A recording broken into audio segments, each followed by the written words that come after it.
किसान भाइयों, आपको आज के इस वीडियो में थोड़ा अलग जानकारी देने का प्रयास करते हैं। हापा के बारे में बहुत सारे लोग हैं जो हापा के बारे में जानते हैं। मछली पालन में हापा क्यों इस्तेमाल किया जाता है। मछली पालन में जब आप छोटे बच्चे अपने तालाब में रखते हैं जिनके पास नर्सरी नहीं है, बहुत सारे ऐसे लोग हैं, बहुत सारे ऐसे किसान भाई हैं जिनके पास बड़ा तालाब है या छोटा ही तालाब है लेकिन नर्सरी नहीं है, तो उनके लिए हापा आता है। हापा जाल, एक जाल को बांस चार लगाकर उसको चारों तरफ से घेर दिया जाता है और उसमें छोटी छोटी मछलियों का, स्पॉन का, फ्राई का, सेमी फ्राई का या फिंगर साइज का ही स्टॉकिंग किया जाता है। 15 से 20 दिन उसमें मछलियों को भोजन देकर जब वो फिंगर साइज क्रॉस कर जाती है, फिंगर साइज में आ जाती है, 2.5 इंच 3 इंच में आ जाता है, तो उन्हें धीरे धीरे तालाब में छोड़ा जाता है। हापा में क्यों रखा जाता है, सबसे पहले हम इस चीज़ को समझते हैं। मछलियाँ छोटी होती है, चाहे स्पॉन हो अंडा के बाद निकला हुआ, या 1/2 इंच जिसे सेमी फ्राई बोलते हैं, या 1 इंच जिसे फ्राई बोलते हैं, और 3 इंच जिसे फिंगर साइज बोलते हैं। इसमें से जितनी छोटी मछली के बच्चे होंगे उसके तालाब में टिकने का, तालाब में 100% रहने का, सरवाइव करने का जो चांस है वो काफ़ी कम जाता है। यानी स्पॉन होगा तो वो 20 से 25% अगर आपके तालाब में टिक गया, रह गया, तो बहुत अच्छा माना जाता है। 20 से 25%। अगर फ्राई है तो वो अगर 50% आपके तालाब में रह गया तो बहुत अच्छा माना जाता है। और जब आप फिंगर साइज अपने तालाब में डालते हैं तो वो 95% या 90% आपके तालाब में टिकता है। लेकिन स्पॉन वाले में या फ्राई वाले में या सेमी फ्राई में या 2.5 इंच में जब आप छोटे से जगह में यानी 10 बाई 10 में या 20 बाई 10 में या 20 बाई 20 में हापा लगाते हैं और हापा लगा कर रखते हैं मछलियों को, तो आप उसमें प्रतिदिन एक नियमित ढंग से भोजन करवाते हैं मछलियों को, और मछलियों को उस तालाब के पानी के एटमॉस्फेयर में रहने का बहुत अच्छा एक आदत हो जाता है।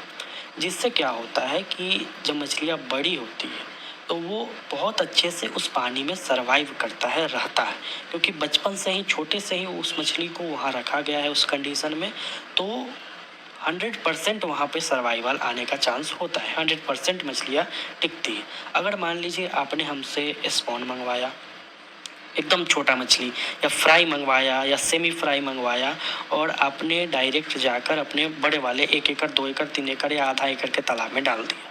अब उस तालाब में है मेंढक, उस तालाब में है सांप या कोई भी पक्षी जो मछलियों को नुकसान पहुंचा सकती है, तो उसमें क्या होगा कि अगर आपने हमसे 5,000 बच्चे मंगवाया तो बड़ा होते होते 2,500 मछली जो है वो नुकसान हो जाता है। सबसे पहले तो पानी का कंडीशन सही नहीं हुआ तो कुछ मछली गल जाएगा। दूसरा बात, कोई शिकारी मछली है वो खा जाएगा, या कुछ मेंढक है वो खाएगा, कुछ सांप खाएगा, कुछ ऊपर से पक्षी आके खाएगी।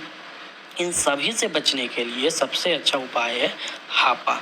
अगर आपके पास 20 बाई 20, 30 बाई 30, 50 बाई 50 का नर्सरी नहीं है तो आप 15 बाई 15 का या 20 बाई 20 का हापा बना सकते हैं, और हापा को ऊपर से बर्ड नेट से आप घेर सकते हैं।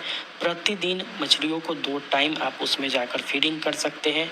मछलियों का एक बहुत अच्छा उसमें कंडीशनिंग हो जाता है। उसके बाद मछली अच्छे से सरवाइव करती है, और हापा का जो मछली है, जो मछली हापा में 20 से 25 दिन 1 महीना रह गया, उसका ग्रोथ आगे चल के बहुत अच्छा माना जाता है। तो ये सब कुछ कारण है हापा। आप हमसे बच्चा मंगवाते हैं स्पॉन, कुछ किसान भाई ऐसे होते हैं किस्मत वाले जिनका स्पॉन बच जाता है, लग जाता है। कुछ किसान ऐसे होते हैं जो तालाब में स्पॉन डालते हैं लेकिन उनका एक भी स्पॉन सर्वाइव नहीं कर पाता है। स्पॉन को तालाब में डालने का अलग तरीका है, वो सारे वीडियो बना जा चुके हैं, और पानी का कंडीशन कैसा होना चाहिए स्पॉन में। स्पॉन को अगर आप भोजन नहीं दीजिएगा तो स्पॉन जो है वो ख़त्म हो जाएगा। स्पॉन जितना छोटा बच्चा रहता है भोजन उसको उतना जल्दी जल्दी चाहिए, उतना ज़्यादा टाइम चाहिए और उतना ज़्यादा चाहिए। मछली, छोटी बच्ची जो है मछलियों के, वो अधिक टाइम वो भोजन करते हैं। तो हापा के अंदर में आप फ्राई साइज़ के बच्चे, 1 इंच 2 इंच साइज़ के बच्चे रख कर 15 से 20 दिन 25 दिन तक या फिर 1 महीना तक आप रखिए उसको। उसी में भोजन करवाइए नियमित ढंग से, और धीरे धीरे हापा को आप खोलकर उसी तालाब में मछलियों को फिर छोड़ देंगे, तो मछली का जो ग्रोथ है वो काफ़ी तेज़ी से उसमें बढ़ने लगेगा। तो हापा के बहुत सारे फ़ायदे हैं। दिए हुए नंबर पर कॉल करके आप fry size, semi fry, spawn, 1.5 inch 2 inch का बच्चा अपने नज़दीकी रेलवे जंक्शन तक आप मंगवा सकते हैं। ट्रेन के माध्यम से आपके नज़दीकी रेलवे जंक्शन तक हम मछलियों के बच्चे भेजते हैं।